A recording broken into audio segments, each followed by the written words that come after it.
You want to save space in your drawer? Let me show you how. Today, we are showing a better way to fold and store clothing that not only will gain you more space, but also allow you to find the pieces faster. After folding the garment, roll it until you form a cylinder.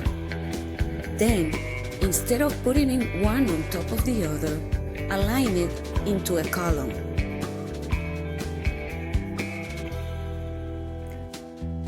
With a little push, store as many as possible.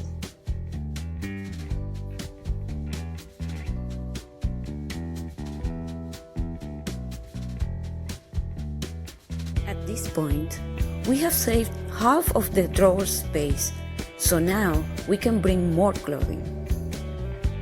This alignment is also better to keep the pieces in place.